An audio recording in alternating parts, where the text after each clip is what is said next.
बोले तुम पहले आए हो जनक नगरी, पहले कभी आए? राम जी बोले पहले आए तो नहीं है। बोले जब तुम पहले खुद ही नहीं आए हो तो इन्हें क्या दिखाओगे? इन्हें क्या दिखाओगे? तो श्री राम जी ने कहा नहीं नहीं, दिखाएंगे तो जनक जी के ही सेवक है, लेकिन मैं साथ में रहूंगा तो नगर दिखा करके तुरंत ले आऊंगा, क्योंकि नहीं तो लक्ष्मण बच्चा है, कब तक देखता रहे, कब तक सेवक दिखाते रहे, इसलिए मैं साथ में जाऊंगा। तो राम जी को और लक्ष्मण जी को विश्वामित्र जी ने कहा कि तुम्हें देखना नहीं है तो बोले तुम जाओगे तो दुनिया तुम्हें देख करके नेत्र सफल कर लेगी, इसलिए जाओ। तुम क्या देखो, तुम्हें देखेंगे। अरे जरा मुस्कुराओ श्याम, जरा मुस्कुरा दो श्याम, ये शुभेच्छा यही है।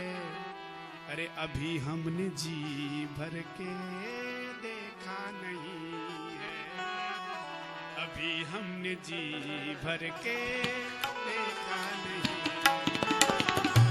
अभी हमने जी भर के देखा नहीं है।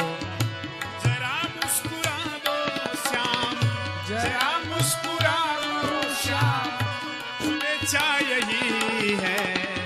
अभी हमने जी भर के देखा नहीं, अभी हमने जी भर के देखा नहीं है।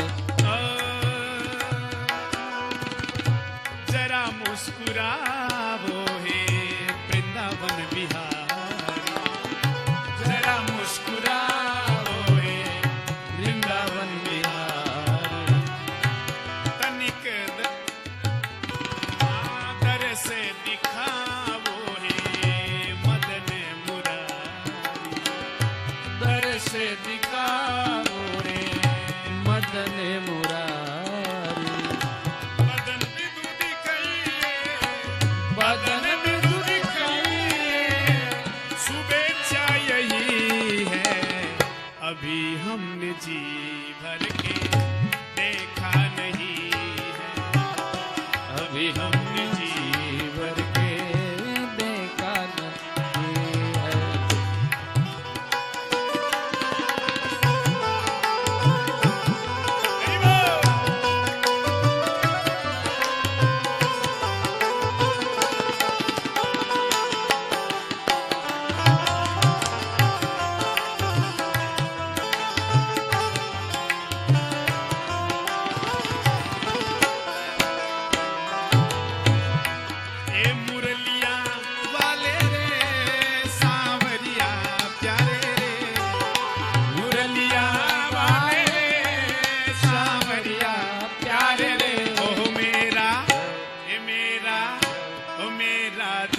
तुझ पे कुर्बान मुरलियां वाले रे, मेरा दिल तुझ पे कुर्बान मुरलियां वाले रे। हरि बोल। राम जी के साथ साथ थोड़ा श्याम जी का भी, कन्हैया का भी।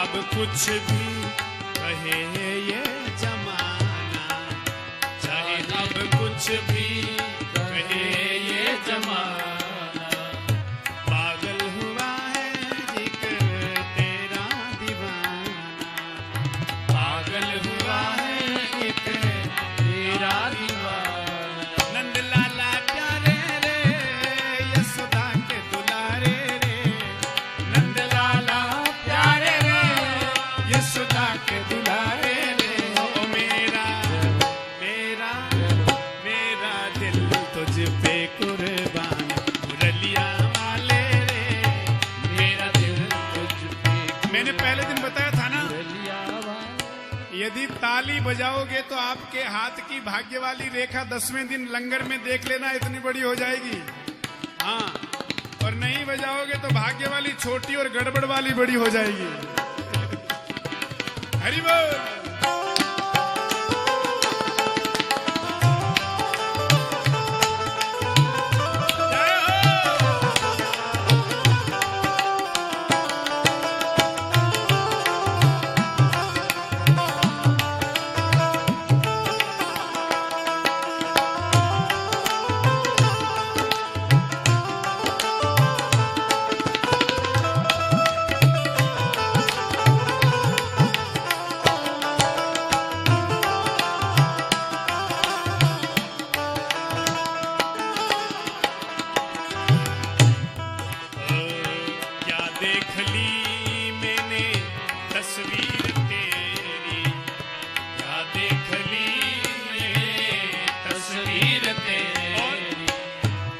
से बदल गई है तकदीर मेरी, अब से बदल गई है तकदीर मेरी।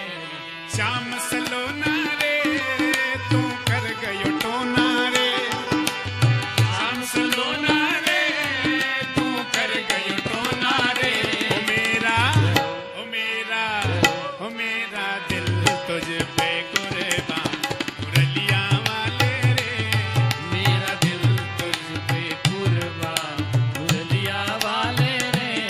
ये मुरलिया वाले रे सांवरिया प्यारे रे, मुरलिया वाले रे सांवरिया प्यारे रे। अब तो हो जा मेहरबान मुरलिया वाले रे, अब तो हो जा मेहरबान मुरलिया वाले रे। ये मेरा दिल तुझ पे कुर्बान मुरलिया वाले रे, मेरा दिल तुझ पे कुर्बान मुरलिया वाले रे। बोले मुरली मनोहर श्याम की जय। तो ऐसी भगवान की रूप माधुरी है जो सब दर्शन करते हैं वो मोहित हो जाते हैं। तो भगवान नगर देखने के लिए जाते हैं और नगर की वधूटियां जो है, मिथिला की नारियां जो है, वो महलों पर चढ़कर राम जी लक्ष्मण जी पर पुष्प की बरसात करती है। लक्ष्मण जी ने कहा भैया फूल बरस रहे हैं। राम जी बोले भले ही बरसो, देखना मत। बोलो जय श्री राम। तब तक एक सखी ने कहा अरे भाई ये दो राजकुमार जो जा रहे हैं, एक सांवला एक गोरा, हमने तो सुनी है कि इनमें एक का नाम राम है और एक का नाम लक्ष्मण है। सखियां चर्चा कर रही है महल की अटारी पर खड़ी खड़ी, भगवान जा रहे नीचे। लक्ष्मण जी ने कहा राम जी भैया जी। बोले हाँ। बोले ये तो हमारा नाम भी जानती है। लक्ष्मण जी बोले भले ही, राम जी बोले भले ही जानो, देखना मत।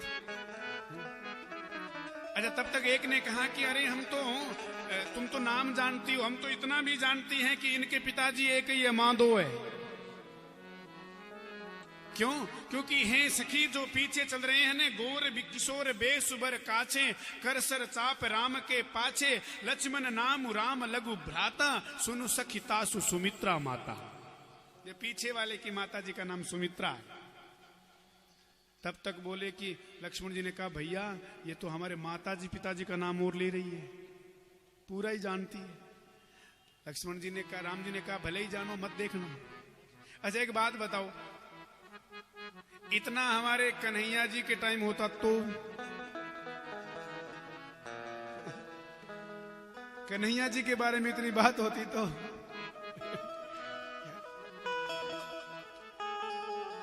देखो रामावतार में और कृष्णावतार में यही फर्क है। कन्हैया ने वो कार्य किया जो युग ने कहा, जैसा युग मांग रहा था वही काम किया, पर राम जी ने वही किया जैसा धर्म मांग रहा था। कन्हैया के समय में युग धर्म है और राम जी के समय में धर्म युग है। राम जी, इसलिए देखो हमारे एक संत कहते थे राम चरित्र अनुकरणीय है और कृष्ण चरित्र स्मरणीय है। कृष्ण ने जो कहा वो करो और राम ने किया वो करो, क्योंकि कृष्ण ने जो किया वो तो हर कोई कर नहीं सकता। उन्होंने तो 16,108 विवाह किए, हमारी यहां एक में ही ये हाल है। बताओ, इसलिए कृष्ण ने जो कहा वो करो और राम ने जो किया वो करो। उनका चरित्र स्मरणीय है और राम जी का चरित्र अनुकरणीय है। वो जीवन में उतारने योग्य है और कन्हैया का स्मरण करने योग्य है। यही अंतर है। क्योंकि आपने सुना है महाभारत में भगवान कृष्ण ने प्रतिज्ञा करी थी कि मैं अस्त्र शस्त्र नहीं उठाऊंगा, और भीष्म के सामने रथ का पहिया लेकर भाग पड़े। क्योंकि जिस समय महाभारत शुरू हुआ था ना, उस समय युद्ध में आमंत्रित करने हेतु दुर्योधन और अर्जुन दोनों ही भगवान कृष्ण के पास द्वारिका पहुंचे, लेकिन उस समय गोविंद शयन कर रहे थे। तो दुर्योधन जाकर के भगवान के सर की तरफ बैठा और अर्जुन पांव की तरफ बैठे। अच्छा, जिस आदमी को नींद लगी है उसकी आंख खुलेगी तो पहले पांव पर साइड बैठा है वो दिखेगा कि सर वाला? तो भगवान की दृष्टि गई तो अर्जुन बैठे थे। बोले अर्जुन बताओ कैसे आए? अर्जुन ने कहा प्रभु युद्ध अवश्यम भावित हो गया है। दुर्योधन बोला कि गोविंद आप इससे बात कर रहे हैं, पहले तो मैं आया हूं। भगवान बोले भाई पहले तो हमने अर्जुन को देखा है। बोले अब मैं पहले आया हूं। तो दोनों में झगड़ा होने लगा। तो भगवान बोले चलो कोई बात नहीं, मैं भी दो प्रस्ताव रख देता हूं। क्या? बोले एक तरफ तो सुसज्जित अस्त्र शस्त्रों से मेरी नारायणी सेना रहेगी और एक तरफ बिना हथियार के मैं रहूंगा। बोलो। तो दुर्योधन ने सोचा कि हमारे पास सेना बहुत है और नारायणी सेना पूरी और मिल जाएगी तो फिर तो युद्ध में जीत पक्की है। इतनी बड़ी सेना, अकेले कृष्ण, और वो भी अस्त्र शस्त्र नहीं उठाएंगे तो करेंगे क्या? तो बोले हमारी तरफ तो नारायणी सेना रहनी चाहिए। अर्जुन बोले बस यही मैं चाहता प्रभु, आप मेरे साथ रहने चाहिए। अर्जुन ने भगवान का वर्ण कर लिया। भगवान बोले करोगे क्या? मैं तो अस्त्र शस्त्र भी नहीं उठाऊंगा। हाँ, ज्यादा कहो तो रथ वथ थोड़ा चला सकता हूं, रथ हाँक सकता हूं। अर्जुन बोले बस बस रथ चलाने वाला ही चाहिए। देखना इंद्रियों के न घोड़े भगे, उनमें हरदम ये संयम के कोड़े लगे। अपने रथ को सुमार्ग लगाते चलो, कृष्ण गोविंद गोपाल लगाते। बस रथ चलाने वाला चाहिए, इस जीवन रथ को कोई चला दे। भगवान ने तब तक भगवान ने थोड़ा विनोद किया। अर्जुन से बोले अर्जुन तुम्हारी हार पक्की है। अर्जुन बोले कैसे? भगवान बोले हार निश्चित होगी तेरी, हरदम रहेगा उदास। हार निश्चित होगी तेरी, हरदम रहेगा उदास। क्योंकि माखन दुर्योधन ले गया, छाछ बची तेरे पास। माखन तो दुर्योधन ले गया, तुम्हारे पास तो छाछ बची है। तब तक अर्जुन क्या बोले? बोले प्रभु मैं उदास नहीं रहूंगा, जीत मेरी ही होगी, दास न रहे उदास। जीत मेरी ही होगी, ये दास न रहे उदास। माखन चाहे कोई भी ले जाए, माखन चोर तो है पास। माखन कोई ले जाए क्या फर्क पड़ता है, माखन चोर तो है। इसलिए कृष्ण चरित्र बहुत ही स्मरणीय है, राम चरित्र अनुकरणीय है। बोले भक्तवत्सल भगवान की। तो सखियों ने जो ही देखा राम जी को, एक ने कहा कि देखो हम तो इनके स्वरूप को देख करके मोहित हो गई है। एक ने कहा तो एक काम करो, इनको अपने हृदय के किवाड़ से ले जाकर हृदय में बंद कर लो। अरे दशरथ राजकुमार नजर तो है लग जाएगी, दशरथ राजकुमार नजर तो है लग जाएगी। अलके कुंचित मुख श्यामल पर, भगवान का सांवला सलोना सुंदर, क्रीट मुकुट सिर सुंदर सोहे, श्रवणन कुंडल मुनि मन मोहे। हिय हीरन के हार नजर तो है लग जाएगी, दशरथ राजकुमार नजर तो है लग जाएगी। यह चर्चा घर घर अलियन में, यह चर्चा घर घर अलियन में, घूमते हैं मिथिला की गलियन में। अरे जनु देह धरे श्रृंगार, नजर तो है लग जाएगी, दशरथ राजकुमार नजर तो है लग जाएगी। अरे भाई ये तो अलियन चित्त चुरावत घूमत, अलियों के चित्त को चुरा रहे हैं। अच्छा, चोर जो होते हैं वो तो छुप कर चलते हैं, पर ये तो निर्भय बाजार में घूम रहे हैं। निर्भय फिरे बाजार नजर तो ही लग जाएगी। सुन सखियन मुख अटपटी बानी, बिहसत श्री रघुवर धनु पानी। और सखियों के मुख से ये बानी सुनी तो भगवान मुस्कुराने लगे। और अंत में प्रभु सबके नेत्र को सफल करके दर्शन देते देते और गुरुदेव के पास में आ गए। शाम का समय हो गया, गुरुजी के चरण दबाए, गुरुजी को नींद आ गई। तब लक्ष्मण जी ने राम जी के चरण दबाए और जब राम जी विश्राम करने लगे तब लक्ष्मण जी ने विश्राम किया। देखो सोने का ये क्रम है? सोते कैसे हैं? घर में नियम है कि पहले बुजुर्गों के चरण दबाएं और बुजुर्गों को जब चरण दबाते दबाते नींद आ जाए तब स्वयं सोना चाहिए। और सोते सोते सुबह ब्रह्म मुहूर्त में हमें जल्दी उठ जाना चाहिए, फिर बुजुर्गों को जगाना चाहिए। बेटा माता जी पिताजी और गुरुजनों के श्रेष्ठ आदर्श आदरणीय जनों के चरण दबाएं। ऐसा ही होता है? ऐसा ही होता है? बहू जी सासू जी के दबाए। लेकिन मैं तो एक बात कहूं, आज की परिस्थिति में चरण न दबाए तो चलेगा, कम से कम गला न दबाए तो ही अच्छा है। चरण न दबाए तो कोई बात नहीं, पर गला न दबाए बस। इसलिए भगवान खुद गुरुजी के चरण दबाते हैं। एक जगह तो क्या हुआ, एक गुरुजी को चरण दबाने का बड़ा शौक था, और होता ही है, किसको नहीं है। तो शिष्य ने चरण दबाया। अच्छा, पहले नियम था चरण दबाते जब तक गुरुजी ये नहीं कहते कि बेटा जाओ विश्राम करो तब तक उठते भी नहीं थे, तब तक चरण दबाते रहते। रात के 10 बज गए, चेला ने सोचा कि शायद गुरुजी भूल गए हैं, गुरुजी भूल गए तो अब मैं विश्राम करूं। तो जो ही शिष्य जाने लगा तो गुरुजी ने पूछ लिया, अरे बेटा तुम्हें विद्यालय में आए बहुत समय हो गया, कभी बताया नहीं कितने भाई हो? तो बोले गुरुजी 4 भाई है। ठीक है ठीक है ठीक है। उसको लगा गुरुजी को नींद तो नहीं आई। अब फिर चरण दबाने लगा, चरण दबाते दबाते रात्रि के 12 बज गए। सोचा अब गुरुजी शायद कहना भूल गए, नींद आ गई, मैं विश्राम करूं। तो जो ही चेला जाने लगा तो गुरुजी बोले, बेटा वो तू 4 भाई बता रहा था, विवाह शादी किसी का हुआ? बोले गुरुजी को नींद नहीं आई है। बेचारा फिर आया, चरण दबाने लगा, बोले हाँ 2 का हुआ है। अच्छा कोई बात नहीं, ठीक है दबाओ। अब चरण दबाते दबाते रात्रि के 2 बज गई। सोचा शायद अब तो गुरुजी को पक्का नींद आई है। तो जो ही उठकर जाने लगा तो गुरुजी ने कहा, बेटा तुम्हें 2 की शादी बता रहा था, उनमें किसी के बाल गोपाल हुआ? बोले गुरुजी को नींद नहीं आई। हे भगवान, बेचारा फिर दबाने लगा। अब रात्रि के 4 बज गए, चरण दबाते दबाते। तो गुरुजी से बोला, गुरुजी 4 बज गए। तो सोचा कि अब तो पक्का नींद आई होगी, 1 घंटा में ही थोड़ा विश्राम कर लूं, 5 बजे तो उठना ही है। जो ही जाने लगा तो गुरुजी ने पूछा, अब अचानक में कोई प्रश्न याद नहीं आया तो क्या बोले? बोले बेटा मैं भूल गया, वो तू कितने भाई बता रहा था? कितने भाई बता रहा? रात 2-10 बजे प्रश्न किया था, वो अब 4 बजे कितने भाई बता रहा था? तो वो हाथ जोड़कर बोला, गुरुजी 3। गुरुजी बोले पर रात तू 4 बजे तो 10 बजे तो 4 बता रहा था, अब 3 कैसे? तो हाथ जोड़कर बोला, गुरुजी यदि मैं ऐसे ही चरण दबाता रहा तो पीछे वाले भाई मुझे क्यों गिने?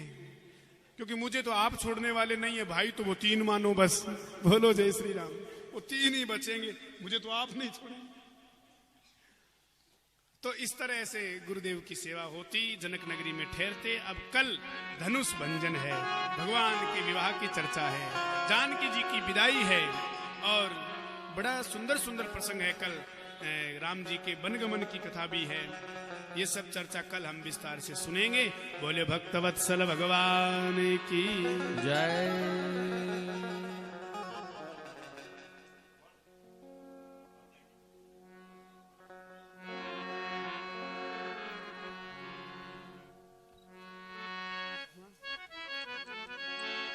बोले भक्तवत्सल भगवान की जय।